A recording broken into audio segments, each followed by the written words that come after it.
programang ito ay rated SPG. Striktong patnubay at gabay ng magulang ang kailangan. Maaaring may masiselang tema, lengguwahe, karahasan, sexual, horror o droga na hindi angkop sa Sa last location ng ama ninyo, naniniwala po kami na pag-may-ari po yan sa mga suspect. Ang ganito sa sapatos to no? Tama po kayo ma'am. Pati nga po yan ng sapatos ko babae. Agad naman nagtungo itong si Giselle at RJ sa presinto at kasama na nga dito itong si Annalyn. Nang tawagan nga sila ng pulis na kumukuha nga dito sa fingerprint dito ni Zoe at napag-alaman na nga nila ni Giselle at RJ na iisa lamang daw ang may-ari nang nagkaroon ng match itong fingerprint dito at dito sa medical supplies na kanilang nakuha. At may natagpuan na naman daw na another na ebidensya doon sa malapit sa nangyaring pagkahulog dito ni Don Pepe sa bangin. At naniniwala itong pulis na pagmamay-ari ng isang babae ang nakuha ng mga ito dahil sa disenyo ng isang sapatos. At dito nga na sinabi ni Giselle na disenyo nga ito sa sapatos na pagmamay-ari ng isang babae. Kaya agad naman na mas naragdagan pa ang kanilang kutob na baka si Moira nga daw at itong si Zoe ang salarin.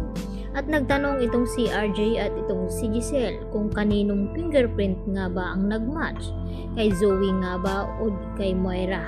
At agad naman nagulat ang mga ito nang sabihin sa kanila ni Chef Gonzaga na kay Zoe ang mga fingerprint na kanilang nakuha at 100% na nagka-match.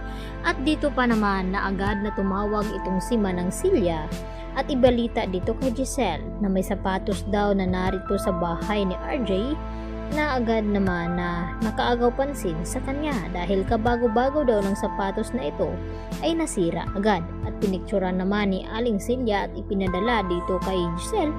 At agad na umuwi itong si Giselle upang makumpirma niya kung kay Zoe nga ba ito.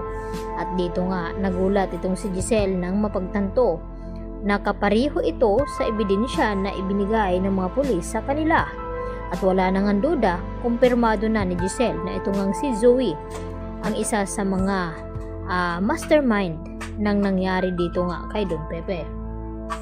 At agad din na tinawagan ni Giselle itong si RJ upang ipaalam na nakita na nga niya ang disenyo ng isang sapatos doon sa bahay dito ni RJ. At dito naman na nabalitaan ni Moira na nakarating na nga dito kina Giselle at RJ ang resulta di umano ng fingerprint dito ni Zoe. At gulat na gulat naman itong si Moira at hindi na nga siguro nila magagawan pa ng paraan.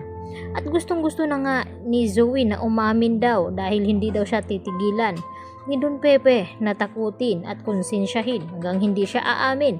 At dito naman nagalit ng husto itong si Moira kay Zoe na kahit anong mangyari ay wag daw ilagay ni Zoe sa alanganin ang kanilang mga sarili at wag daw siya aamin dahil tatakasan na lamang daw nila itong mga ebidensya na hawak ng mga pulis ngayon.